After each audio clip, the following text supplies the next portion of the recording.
Good morning and welcome to today's session of Moments with Clara. If you've been following along, you know that we've been talking about the grief that a parent goes through when they lose a child due to a lingering illness. We have today's session and then one more tomorrow left in this series before beginning a new series on child loss grief. There's something that we rarely hear talked about, and that is anticipatory grief.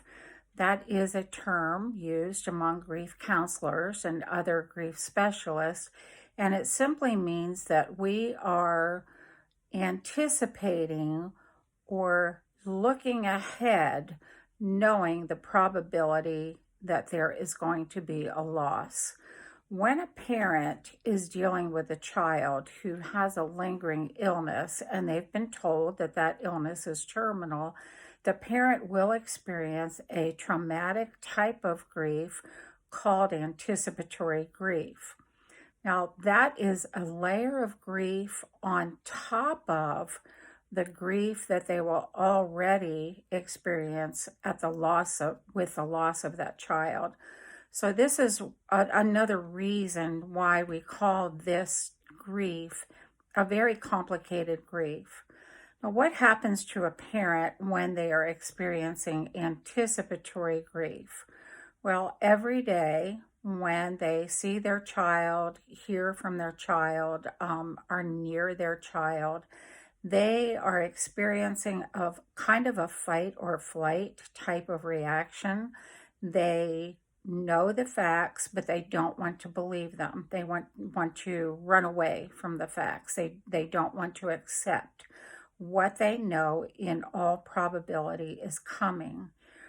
For those who have gone through this, you understand that emotional and mental tug of war is horrific. It truly is something that we can't explain to another, but it just rips at a parent's heart to the point of where it just feels like every day you're dying inside a little bit more as you watch your child's health decline. This is horrible, and the reason we're talking about it is often parents don't understand the depth and the layers of complicated grief that they are experiencing when they've watched a child with a lingering illness. It's almost experiencing a double death, the death of the child's health and then the actual physical death of the child. So, what do we do about this? Well, because this is a complicated grief, it needs some extra measures of help, and that's what we'll be talking about tomorrow. I don't ever want to leave you without some sort of hope. There are millions of parents who have been in this predicament where they've had to watch their child and, just their child's health be stripped away from them. And the parents have suffered immeasurably, not understanding the depth and the length of this type of grief.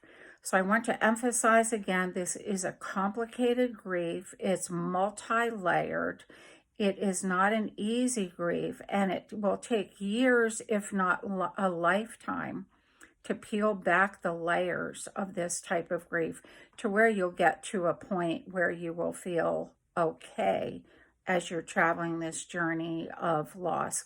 And I'm not saying you'll ever feel great because this is such a hard grief. But I do believe you can come to a point of where you can experience joy once again as a person, where you can accept the fact of, that bad, horrific things do happen to precious, innocent children, and that you can get to a point in your life where you can say, this did happen, and I can and must live among the living, because that is what my child would want me to do. Tomorrow, we're going to talk about some very specific ways of helping a parent get through this multi-layered grief. For today, I want you to just do one thing. practice breathing.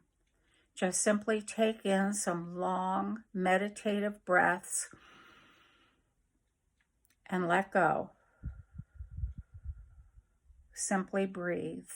That will help relax you a bit. The tension inside is bad, I am sure, because of so many layers of grief. So practice your breathing.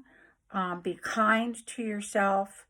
Allow yourself space and time to grieve. And we'll be back again tomorrow with some hopeful message about this. And I will see you tomorrow with another moment with Clara.